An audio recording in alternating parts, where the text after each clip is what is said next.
자, 성경은 이 땅에서 하나님의 나라가 어떻게 세워지고 가는지, 세워지고 이루어가는지에 대해서 말씀하고 있고, 그리고 하나님의 뜻이 우리에게 잘 전달이 되고 있는 책입니다. 말씀 책이요.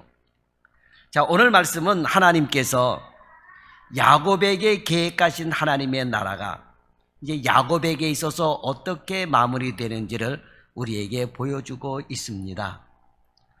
그리고 하나님께서는 야곱과 약속하신 것들을 하나도 어김없이 다 이루어 주셨습니다.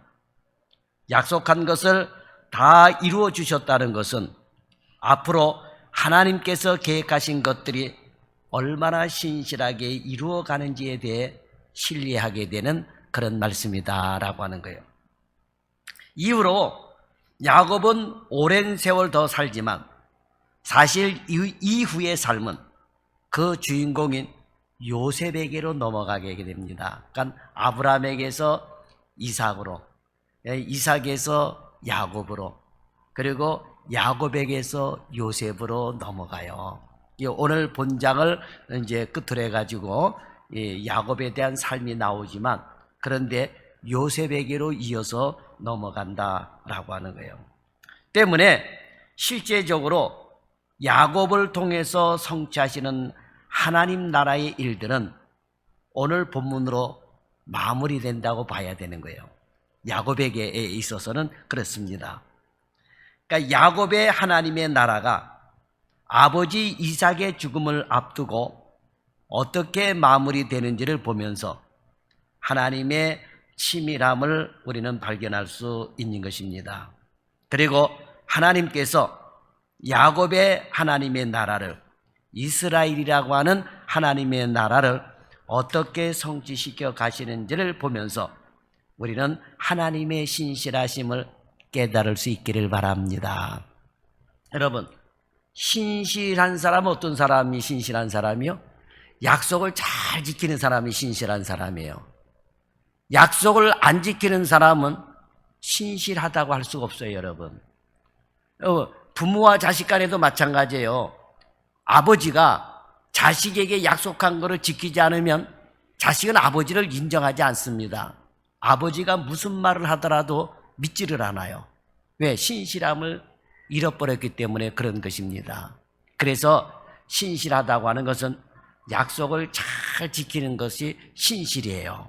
그래서 자녀와도 약속을 했으면 반드시 지킬 줄 아는 그런 부모가 돼야지 된다라고 하는 거예요. 그런데 우리 하나님께서는 자녀인 우리에게 약속하신 것을 한 번도 어기신 적이 없다라고 하는 거예요. 그래서 하나님은 신실하신 하나님이시다라고 하는 거예요. 예수 믿는 여러분들도 신실해야 돼요. 그래서 나가서 여러분들이 무슨 말을 할 때 믿어줘야 돼요. 그런데 여러분이 어떤 얘기를 했는데 아유 당신 말은 콩으로 매주 쏜다 그래도 안 믿어. 얼마나 불행합니까 여러분. 아니 콩으로 매주 쏜다는 믿어야죠. 그런데 콩으로 매주를 쏘도 안 믿는다는 것은 그만큼 그 사람의 말이 신실하지 못하다라고 하는 것입니다. 여러분, 말이 많고 적은 게 중요한 게 아니에요. 말을 적게 해도 말한 거를 지키지 않으면 신실하지 않는 거예요. 말을 많이 해도 잘 지키기만 하면 저 사람은 어떤 말을 하든지 틀림없는 사람이다. 이렇게 인정을 받게 되는 것입니다.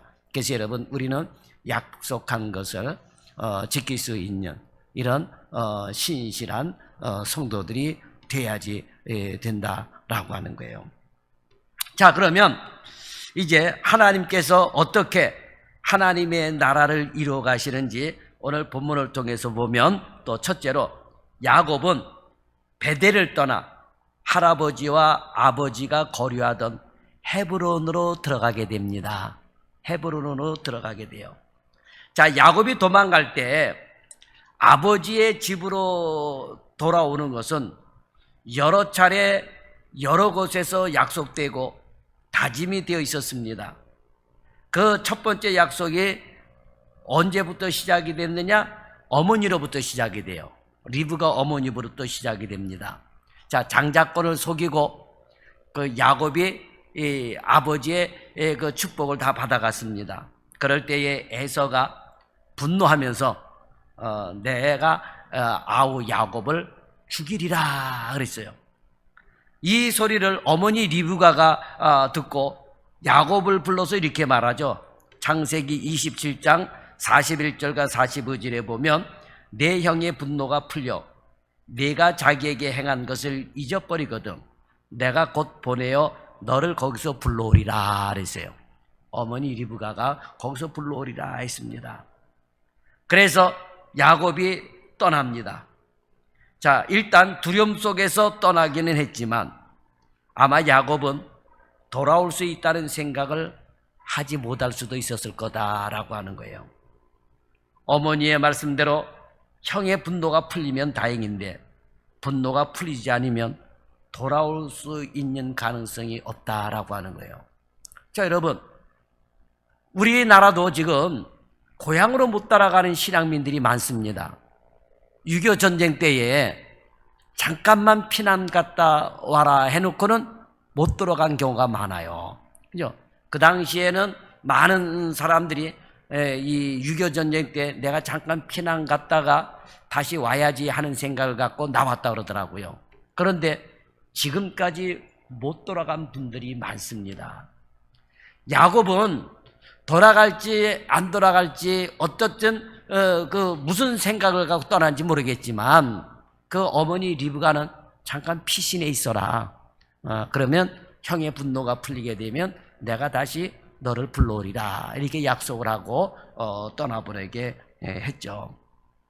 자, 이렇게 불안과 두려움 속에서 떠나고 그 다음에 베델에 이르러서 이 노숙을 할 때에 하나님께서는 아버지의 집으로 다시 돌아오게 해주시겠다라고 하나님이 약속을 하셨어요. 이것이 두 번째 언약입니다. 어머니가 다시 불러오리라고 하는 것이 첫 번째 약속이고 두 번째 약속은 이 돌베개로 알려진 이 베델 언약이에요. 하나님께서 반드시 다시 돌아오게 하리라 했어요. 그리고 세 번째는 약속이 아니라 야곱의 다짐입니다. 30장 창세기 30장 25절 26절에 보면 야곱은 삼촌 라반에게 나를 보내어 내 고향 내 본토로 가게 하소서라고 그래요. 나를 보내어 내 고향 내 본토로 가게 하소서. 베델에서의 하나님의 약속을 믿고 라반으로부터 유리한 계획을 이끌어내기 위하여 떠났겠다고 이렇게 선언을 한 것입니다. 떠나기 위해서 한 날은 아닐지라도 야곱의 마음속에는 언제나 고향으로 돌아가야 한다라고 하는 생각이 자리 잡고 있음을 우리가 알 수 있습니다. 그 다음에 네 번째는 하나님의 명령이에요. 자, 떠나야만 될 상황이 이르자 하나님은 야곱에게 꿈에 나타나셔서 떠날 것을 명령하셨습니다. 요게 창세기 31장 11절에서 13절이죠. 나는 베델 하나님이라. 내가 거기서 기둥에 기름을 붓고 거기서 내게 소원하였으니 지금 일어나 이곳을 떠나서 내 출생지로 돌아가라 그러셨어요. 그러나 하나님의 명령에 따라 쉽게 아버지의 집으로 갈 수 있을 것 같았지만 형 에서가 자기의 군사 400인을 거느리고 마주 달려오자 상황이 바뀌었습니다.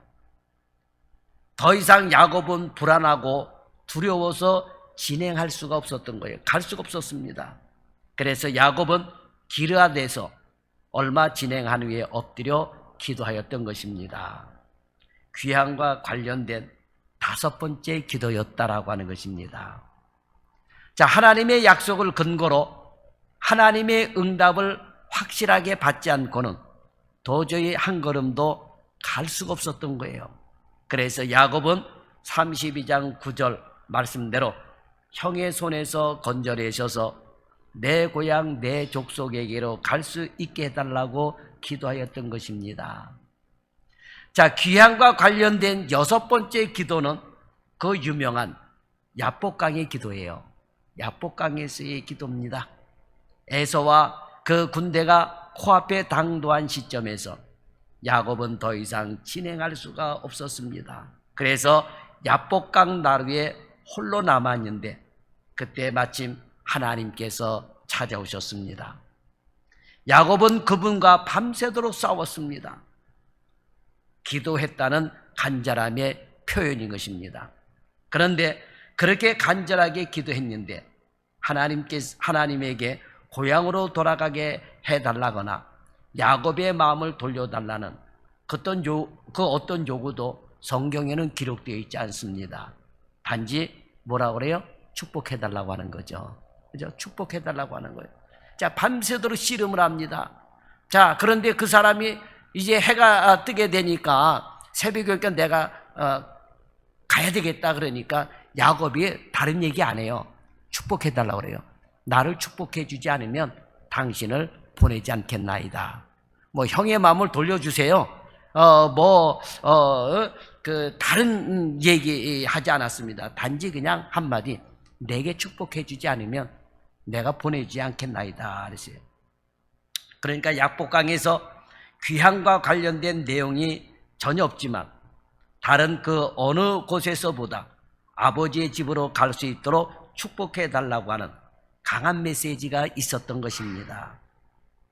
자, 야곱의 삶에서 아버지의 집으로 가는 것이 얼마나 큰 일입니까? 그렇기 때문에 아버지의 집으로 돌아가기를 원하는 야곱의 소원과 그렇게 해주겠다고 하는 하나님의 약속은 야곱과 관련된 삶에서 가장 큰 주제이며 흐름이다라고 하는 거예요.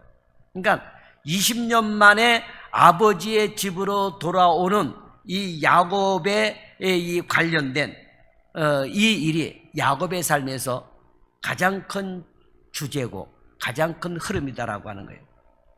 자, 그런데 야곱이 아버지의 집으로 돌아왔습니까? 크게 봤을 때 야곱은 하나님의 나라 가나안으로 돌아온 것은 맞습니다.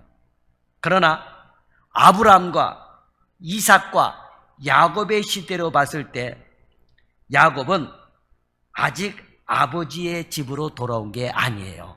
아직 아닙니다. 자, 야곱은 형과의 관계가 잘 풀리고 나서 왜 세겜에 머물렀는지 이해가 안 돼요. 자, 형을 만나고 형하고의 관계가 풀어졌습니다. 화해했어요. 그죠? 그런데 형하고 이제 떨어져 사는데 에서는 에서대로 갔고 야곱은 야곱대로 헤어졌는데 떠났는데 왜 세겜에 머물렀느냐라고 하는 거예요. 왜 즉각적으로 아버지의 집으로 가지 않았느냐라고 하는 거예요. 자, 그것도 세겜에 머문 것이 전부가 아닙니다. 에서와 헤어진 직후에 야곱은 숫곳에서 수년 동안 살았습니다. 창세기 33장 17절에 보면 야곱은 숫곳에 이르러 자기를 위하여 집을 짓고 짐승을 위하여 우리간을 지은 고로 그랬습니다. 잠깐 살려고 집을 짓는 사람은 없죠. 그러니까 야곱이 숫곳에 머물렀을 때에 이게 잠깐 살려고 집을 지은 게 아니에요. 눌러 앉으려고 집을 지은 것 같아요. 그리고 야곱은 수년 동안 거기서 살았는데 살다가 이제 야곱이 비로소 가나안 땅 안에 들어왔는데 그런데 그곳이 바로 세겜 땅이라고 하는 거예요. 헤브론으로 곧바로 갔어야 되는데 왜 세겜 땅에서 머물렀느냐라고 하는 거예요. 자, 그렇게 사모하던 아버지의 집으로 오면서 어떻게 이렇게 오랜 세월 동안 다른 곳에서 집을 짓고 살 수가 있었느냐라고 하는 거예요. 여러분 같으면 어떻게 할까요? 만사 제껴두고 하루라도 빨리 아버지의 집에, 어머니의 집에 여러분 달려갔을 거예요. 헤브론으로 달려갔을 것입니다. 이게 바로 야곱이 취했어야 할 행동이었던 것입니다. 그런데 야곱은 그렇게 하지 못하고 숫곳에서 머물러 집을 짓고 살고 또 어쩔 수 없이 떠났는데 헤브론으로 바로 들어가지 않고 세겜 땅에 들어가서 어떻게 했어요? 세겜 땅에서 돈을 주고 땅을 사서 거기에서 머물게 됩니다. 여러분, 잠시 떠나는 사람이 돈 주고 땅을 살 필요 없잖아요. 그렇잖아요. 그런데 이 세겜에서 돈을 주고 땅을 사고 그곳에서 머물렀습니다. 이런 이유 때문에 집안에 엄청난 문제가 발생한 거예요. 괜히 발생한 게 아니에요. 문제가, 디나 사건이 괜히 발생한 게 아니에요, 여러분. 바로 아버지가 있는 헤브론으로 들어갔으면 이런 사건이 없었을 거예요. 그런데 왜 거기에 머물렀는지, 거기가 여호와의 동산처럼 보인 것인지는 모르겠지만, 그런데 왜 거기서 머물렀는지 이해가 안 됩니다. 야곱은 어쩌면 아버지의 집으로 가기 전에 가나안 지역에 많은 땅을 확보해 놓고 아버지 앞에 당당하게 나타나고 싶었을지는 모르겠습니다. 그렇죠. 자녀로서 아버지 내가 성공하고 돌아왔습니다 하고 뭐 그럴 수도 있겠죠. 그러나 야곱은 오히려 많은 것을 얻기 전에 얻으려고 했겠지만은, 그러나 오히려 모든 것을 다 어떻게 잃어버릴 위해 놓는 거예요. 세겜 땅에서 디나 사건으로 인해서 그런 모든 것을 다 잃을 위에 처했을 때, 집안이 몰살당할 처지에 놓였을 때에 베델로 올라가라는 하나님의 말씀에 따라 베델로 갔다가 거기에서 모든 우상을 다 버리고 아버지의 집 헤브론으로 돌아가고 있는 겁니다. 거기서 제단을 쌓고 이제 아버지의 집 헤브론으로 돌아가고 있는 거예요. 자, 그러면 이제 베델에서 다시 아버지의 집, 할아버지의 집, 할아버지가 묻혀있는 헤브론으로 돌아가는 이 야곱에게 어떤 일이 벌어집니까?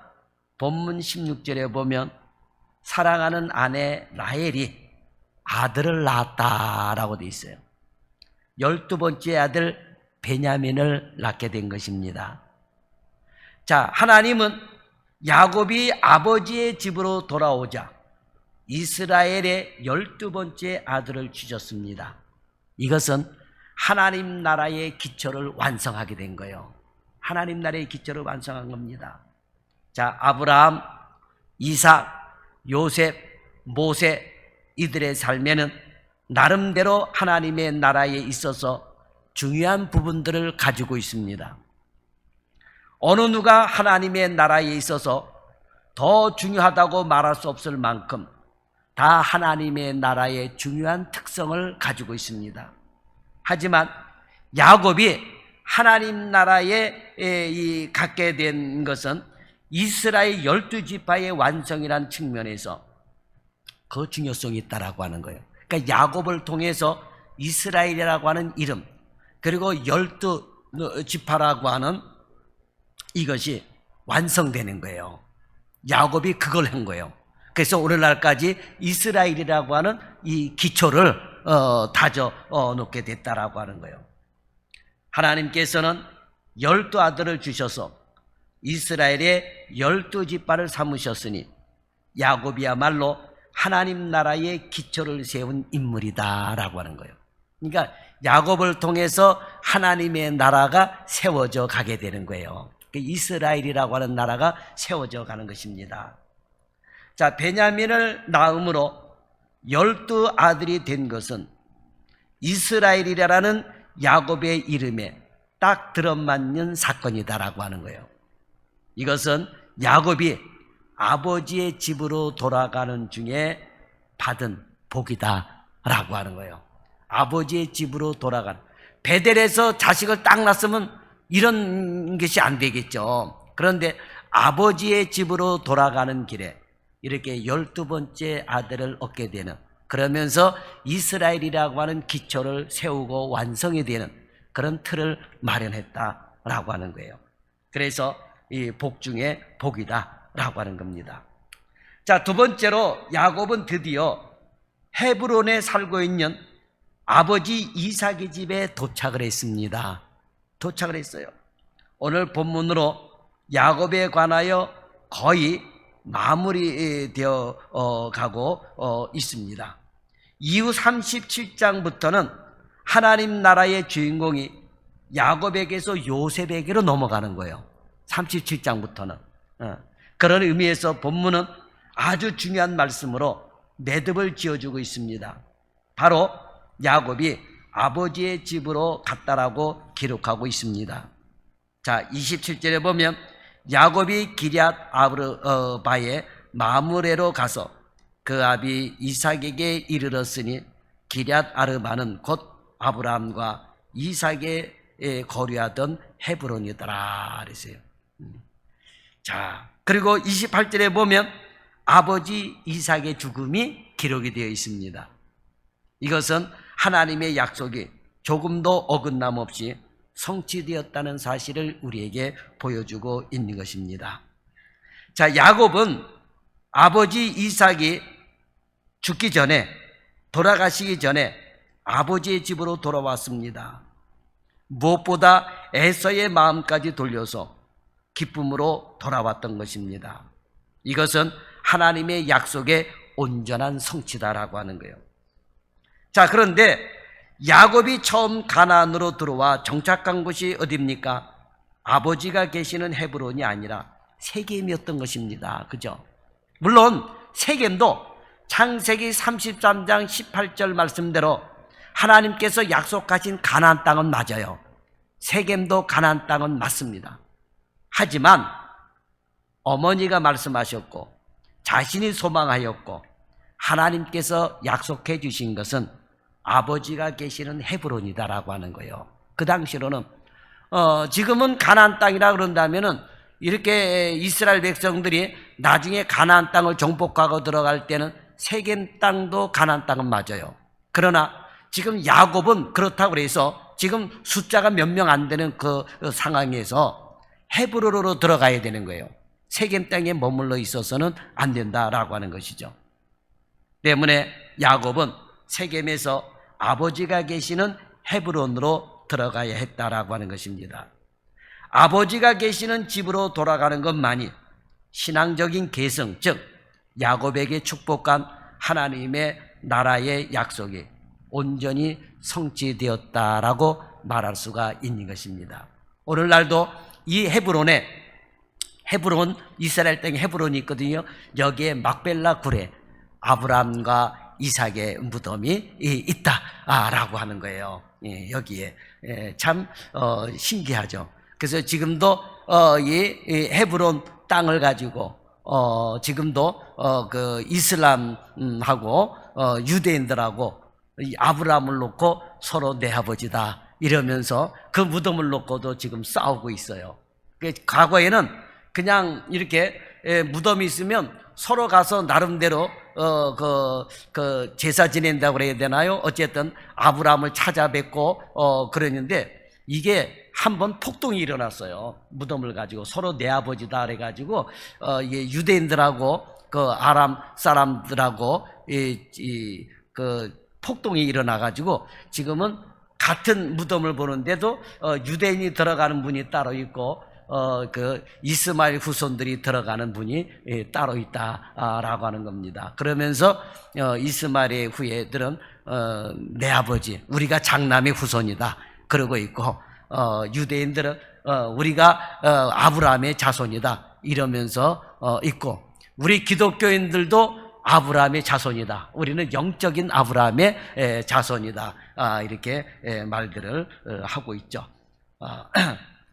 자, 그런데 오늘 본문에서 야곱이 아버지의 집으로 돌아왔다는 사실과 함께 다른 어떤 기록이 있는 것이 아니고 야곱 아버지의 죽음이 기록이 되어 있습니다. 도착하고 나서 한 몇십 년이라도 행복하게 살았더라. 이렇게 되면 좋은데 야곱이 도착하자마자 이삭이 죽어요. 이삭의 죽음이 기록이 되어 있습니다. 이것은 이삭의 하나님 나라가 야곱에게 잘 전승이 되었다고 하는 것을 보여주는 것입니다. 그러니까 이삭이 야곱에게 잘 전수됐음을 보고 이제 이삭은 눈을 감았다라고 하는 것이죠. 그래서 야곱이 이삭에게 축복한 하나님 나라의 복이 이제야 제대로 계승이 되었다라고 하는 것입니다. 계승이 된 거예요. 물론 야곱은 이미 아버지 이삭으로부터 하나님 나라와 관련된 축복은 받아놓은 상태입니다. 하지만 하나님 나라를 계승한 아들이 아버지의 임종을 집행한다는 것은 하나님 나라 계승의 상징을 의미하는 것으로 보고 있다라고 하는 거예요. 아마도 이삭은 야곱이 돌아옴으로 인하여 평안히 눈을 감을 수가 있었을 것입니다. 자, 본문의 마지막 절에 보면 이삭의 나이 180세라 이삭이 나이 많고 늙어 기운이 지나매 죽어 자기 열조에게 돌아가니 그 아들 에서와 야곱이 그를 장사였더라라고 기록을 하고 있습니다. 이제 하나님 나라의 계승자인 야곱이 왔으니 그리고 에서와의 관계가 원만히 해결되었으니 이삭은 이제 평안한 마음으로 기쁜 마음으로 눈을 감았다라고 하는 거예요. 성도 여러분, 여러분은 오늘 어떤 상태에 놓여 있습니까? 아버지의 집으로 돌아가고 있습니까? 아니면 아버지의 집으로 돌아간다고 하면서 주변에서 배회하고 있지는 않습니까? 만약 아버지의 집으로 돌아가지 못하고 주변에 배회하고 있다면 아버지의 집으로 돌아가야 돼요. 그것이 복받는 길이며 자손이 잘 되는 길이며 영원히 사는 길인 줄 우리는 깨달아야 됩니다. 물론 아버지의 집으로 돌아간다고 해서 모든 것이 다 잘 되는 것은 아닙니다. 때로는 어려운 일을 만날 수도 있습니다. 일이 잘 안 풀릴 수도 있습니다. 야곱은 아버지의 집으로 돌아오는 길에 12아들 중에 막내인 베냐민 아들을 얻었지만 장남이 소모와 통관하는 일도 있었습니다. 도저히 있을 수 없는 일이 집안에 벌어졌다라고 하는 거예요. 장자가 그 소모 비라와 통관했다라고 하는 거예요. 있을 수 없는 일이 벌어진 거예요. 이것은 인간의 연약함도 있지만 하나님 나라의 사탄이 그만큼 도발하고 괴계를 부린다는 것을 우리는 기억해야 됩니다. 우리가 즐거워하는 것만큼 사단은 우리를 시기하고 미워합니다. 사단은 우리가 아버지의 집으로 간다고 그런다면, 교회에 다닌다고 한다면, 아니 아버지의 집에서 기뻐하는 것을 보면 참지 못하는 거예요, 여러분. 그렇기 때문에 우리는 깨어 있어서 아버지의 자녀다운 모습을 세상 가운데 드러낼 수 있어야만 되는 것입니다. 사탄이 유혹하고 어려움을 주어도 하나님께서 주시는 기쁨을 빼앗아 가지는 못할 것입니다. 그러나 우리는 이것으로 만족하면 안 돼요. 내가 하나님의 집에 거하며 하나님으로 인하여 기쁨을 누리고 하나님의 영광을 맛보며 사는 것만을 가지고 만족해서는 안 된다라고 하는 거예요. 그러면 무엇입니까? 바로 여러분, 우리가 계승자라고 하는 거예요. 우리가 계승이라고 하는 거예요. 계승. 하나님의 나라는 머물러 있는 나라가 아니다라고 하는 거예요. 이 땅에서 세워가는 하나님의 나라는 계승을 해주고 가야 돼요. 바톤 터치를 해야 됩니다. 여러분, 사사기서에 보게 되면 이 계승을 잘못함으로 인해서 나라가 망하잖아요. 그러니까 계승을 잘해줘야 되는 거예요. 바톤 터치를 잘해야 되는 것입니다. 자, 이제까지 말씀을 통해서 알았듯이 아브라함의 하나님의 나라는 이삭의 하나님 나라로, 이삭의 하나님 나라는 야곱의 하나님 나라로 계승시켜 주었습니다. 이것을 위해서 이삭과 리브가는 야곱이 고향으로 돌아오기를 학수고대하며 기다렸을 것입니다. 하나님께서 하신 일이지만 죽음까지 뒤로 미루며 하나님 나라의 계승자 야곱이 돌아오기를 소망했을 거예요. 자, 여러분, 하나님 나라의 계보에 이어서 그 나라의 유지를 이어가는 것은 야곱이 끝이 아닙니다. 이후에 요셉이, 그리고 모세가, 그리고 다윗이 이렇게 이어갔습니다. 그리고 이어오면서 오늘날 누구에게까지 와서 우리에게까지 온 거예요. 우리에게까지 여러분 오게 됐다라고 하는 것입니다. 우리를 통해서 이어가는 거예요. 이삭이 야곱이 돌아온 후에 자신에게 맡겨진 하나님의 나라를 아들에게, 야곱에게 온전히 이어주고 눈을 감았듯이 저와 여러분에게도 주신 복된 하나님의 나라를 다음 세대에게로 반드시 이어주고 생을 마감할 수 있는 이런 삶을 살아야지 된다라고 하는 거예요. 언제까지? 주님 오시는 그날까지. 그렇죠, 여러분? 생각해요. 우리가 여기다 성전을 짓고 이 성전을 통해서 바톤 터치를 해줘야 돼요. 지금 전부 다 한국교회가 위기라고 그럽니다. 바톤을 터치해 줄 사람이 없어요. 바톤을 터치해 줄 사람이 없습니다. 그래서 제가 총회 목사님들을 만나면 우리 두 아들이 목사 됐다 그래가지고 전부 다 알거든요. 얼마나 저를 부러워하는지 몰라요. 왜? 목사인데 목사 자녀인데 아이고 이게 목사의 바톤을 이어가려고 하지 않는 거예요. 그런 여러분 이게 뭐라고 그러겠습니까? 그렇잖아요.